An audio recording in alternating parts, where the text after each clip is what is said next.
The leader of the Taliban, Mullah Hibatullah, has ordered the construction of a dam on the Kunar River. It might sound unbelievable, but this river flows directly into Pakistan. And if the dam is built, millions of Pakistanis could lose access to water.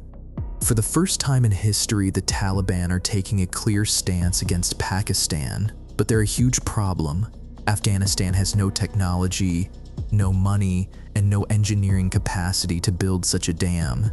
Even the Salma Dam, built with India help, took 40 years to complete. So why did the Taliban issue this order? What message are they trying to send to Pakistan? And what would really happen if the dam were ever built? The Kunar River is one of the most complex and strategic rivers in the region. The fate of millions depends on its flow. To understand its importance, you need to know its path. The Kunar River is formed by two major rivers, the Mastuj and the Chitral. The Mastuj originates in Pakistan Khyber Pakhtunkhwa province and flows west of Chitral, while the Chitral River comes down from the northern mountains. These two join south of Chitral to form the Kunar River. Here, what makes it critical. The river enters Afghanistan through the Arandu area of Chitral in Kunar province. That means the upper section lies in Pakistan, while the middle section flows through Afghanistan. After passing through Kunar and nearing Jalalabad and Nangarhar, it joins the Kabul River, which then re-enters Pakistan and eventually merges with the Indus. This water cycle connects both nations. Each side can influence the other water supply. Over 5 million people in Pakistan depend on this river for agriculture, drinking water, and livestock. Cities like Peshawar, Charsada, and Nowshera cannot survive without it. According to international water law, when a river flows through multiple countries, all have the right to use it, but none can take unilateral actions that harm others. Afghanistan, as the middle country, can use the water, but Pakistan must also receive its fair share. The problem is, there's no formal water agreement between them. Each acts according to its own interest. While the Taliban talk about building the Kunar Dam, Pakistan has its own secret plan that could change everything. In February 2024, Pakistani media reported that the government had begun a feasibility study to divert the Chitral River before it crosses into Afghanistan. What does that mean? Pakistan plans to reroute the Chitral water toward the Swat River, keeping it entirely within Pakistan borders. According to the Nation newspaper, the project is being funded by Pakistan Ministry of Water Resources. The official goal, regulate the Chitral, Swat, and Kabul rivers and produce 2,453 megawatts of electricity. But in reality, if Pakistan succeeds, Afghanistan will receive almost no water from the Chitral River, drastically reducing the Kunar flow and pushing Kunar province toward a water crisis. Afghan water expert Nazim Samoon called it a direct violation of international law. Under the 1997 UN Convention on Shared Watercourses, no country has the right to alter a transboundary river course or restrict its flow in a way that harms another nation.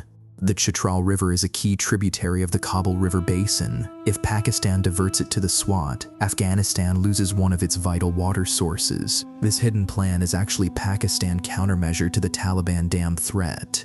Islamabad is essentially saying, if you block our water, we'll cut it off before it even reaches you. A silent water war is beginning to take shape. Afghanistan is rich in water resources but poor in infrastructure. Rivers like Helmand, Hari Rud, Kabul Kunar, and Kunduz all originate there, yet the country uses very little of its own water. The first major dam, Kajaki, was built in the 1950s with US assistance, but decades of war left it poorly maintained. The Salma Dam tells a different story. Construction began in 1976, but the Communist Revolution and the Soviet invasion halted it for decades. In 2005, India stepped in for 3 strategic reasons to increase influence in Afghanistan, to encircle Pakistan from both sides, and to project regional power. India invested $300 million and sent hundreds of engineers and workers. The dam on the Hari Rud River in Herat supplies water that eventually flows into Iran. It took 11 years to finish under India's supervision, but 40 years in total since it was first planned. Why so long? Constant Taliban attacks, lack of security, no infrastructure, and difficulty in importing materials. India's second major project, the Kabul Dam on the Helmand River, also took 15 years and $200 million to complete. India even built the Zaranj-Dalarum highway, connecting Afghanistan to Iran-Chabahar port, at a cost of $150 million and 112 Indian soldiers' lives. All of this gave India a strategic presence in Afghanistan, tightening pressure on Pakistan. Now the key question is, who will help build the Kunar Dam? India again? Possibly if interests align. But this time, the Taliban are in power. The same group that once saw India as an enemy. Still, if both sides see mutual benefit, cooperation might happen, because it's the perfect chance to corner Pakistan. Since 2021, relations between the Taliban and Pakistan have changed dramatically. For 40 years, Pakistan trained, armed, and supported the Taliban. But when the Taliban regained power, they decided to act independently.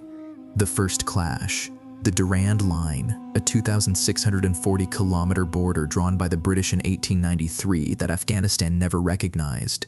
The Taliban now claim Khyber Pakhtunkhwa as part of Afghanistan, angering Pakistan. Second, the mass deportation of Afghan refugees. Since 2023, Pakistan has expelled over 2 million Afghans, many of whom had lived there for decades. Third, the Tehreek-e-Taliban Pakistan, an armed group fighting the Pakistani state. Islamabad demanded the Taliban suppress them, but instead the Taliban gave them safe havens. Fourth, border closures. Pakistan frequently shuts the Torkham and Chaman crossings, choking Afghanistan trade. Each closure costs Afghanistan millions. Since October 2024, several cross-border clashes have erupted. The Taliban attacked Pakistani posts, and Pakistan retaliated. Some reports say Taliban forces even destroyed border checkpoints. Realizing they have little leverage, the Taliban turned to their only weapon, water. Afghanistan controls the headwaters of nearly every river flowing into Pakistan. If the water stops, Pakistan suffers. The Kunar Dam order was a clear message. If you block our borders and deport our people, we'll block your rivers. A hidden war is turning visible. But building the dam faces massive obstacles, almost impossible ones. First, money. A large dam costs between $500 million and $1 billion. Afghanistan is broke, its foreign assets frozen, and no country formally recognizes its government. Second, technology. Dams require skilled engineers, heavy machinery, and detailed designs, none of which Afghanistan possesses. Third, time. Even with funding, construction could take 10 to 20 years. The Salma Dam took 40, Kamal Khan took 20. Do the Taliban have that kind of patience? Fourth, Pakistan reaction. Pakistan will never allow it. It could apply diplomatic pressure, fund anti-Taliban groups, close the borders, or even use military force. Fifth, international support. China won't risk angering Pakistan, its closest ally. India might help, but would the Taliban cooperate with their old enemy? Sixth, Pakistan diversion plan. If Pakistan reroutes the Chitral River, the Kunar flow will drop dramatically, making the dam meaningless. The harsh truth, this is more of a political bluff than a real engineering project. The Taliban want to show Pakistan they have leverage, but actual construction is nearly impossible. If by some miracle construction begins, several outcomes are possible. India could join, reshaping regional power. China might step in as a mediator with a limited plan.